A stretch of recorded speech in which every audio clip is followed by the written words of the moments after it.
Então, pessoal, agora nós vamos analisar um circuito de uma fonte básica, né? Observando as formas de onda através de um osciloscópio.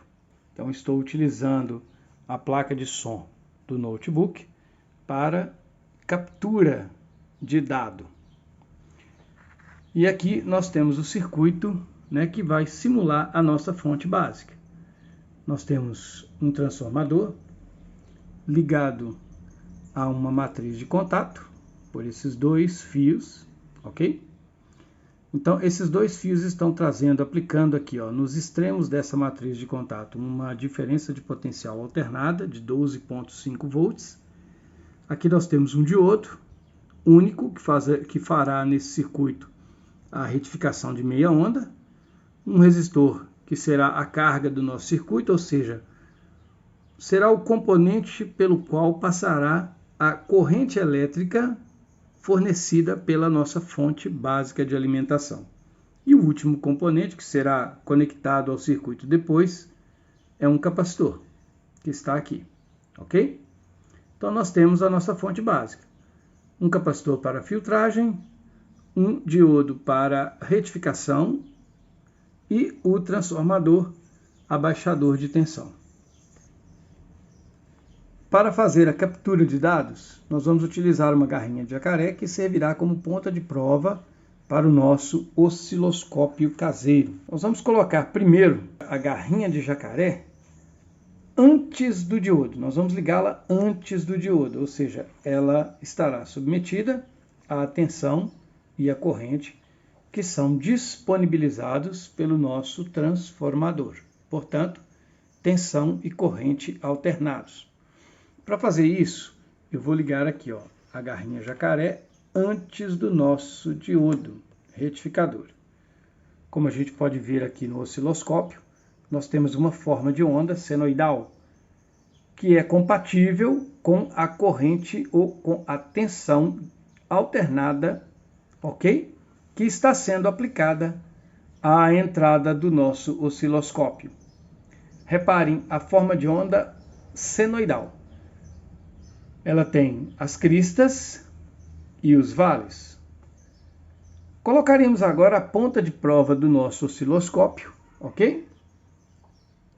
Após o diodo retificador. Como a gente pode observar aqui no osciloscópio, a forma de onda mudou. É possível perceber que as ondas senoidais que antes eram mostradas, com crista e vale, perderam a crista, permanecendo apenas com o vale.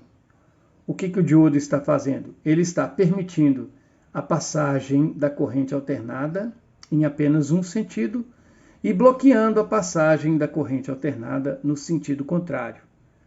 Esse bloqueio ou esse corte de uma das fases da onda é o processo de retificação, ok? Então, essa onda resultante que nós temos é o que nós chamamos de corrente pulsante. Trata-se de uma corrente retificada, mas ainda não é uma corrente contínua. Agora eu vou inserir no nosso circuito o nosso capacitor, mantendo a garra jacaré, ou seja, a nossa ponta de prova, ligada. A inserção do capacitor está feita. Reparem agora a nova forma de onda. Vejam, praticamente não há ondulações. Ou seja, o nosso capacitor reduziu a nossa corrente pulsante a uma corrente praticamente contínua. É possível observar que ainda há pequenas flutuações, mas a corrente já tem um aspecto característico de corrente contínua, ok? Agora eu alterei o nosso circuito, inserindo nele um LED. Reparem que eu liguei junto com o LED um resistor para evitar a queima desse componente, a queima do LED. Portanto, aquele resistor está agindo como um limitador de corrente para o LED. Como a gente pode olhar em nosso osciloscópio, o circuito está novamente sem a presença do capacitor. Portanto, nós temos ali a forma de onda característica da corrente pulsante. Vamos reinserir no nosso circuito o nosso capacitor. Porém, ao invés de inserir um capacitor grande de 1000 microfarads, eu vou inserir um capacitor de menor capacitância, de apenas 100 microfarads. A inserção do capacitor no circuito nos dará aquela forma de onda. Reparem que essa forma de onda não é mais a forma de onda da corrente pulsante. Reparem, vou remover o capacitor do circuito. Está sem o capacitor. Essa é a corrente pulsante. Inserindo novamente o capacitor, observem a alteração da onda. Nós temos aqui a ação do capacitor atenuando a nossa corrente pulsante. Nós temos aí uma sobra da corrente pulsante. Essa sobra da corrente pulsante é uma ondulação ou ripple.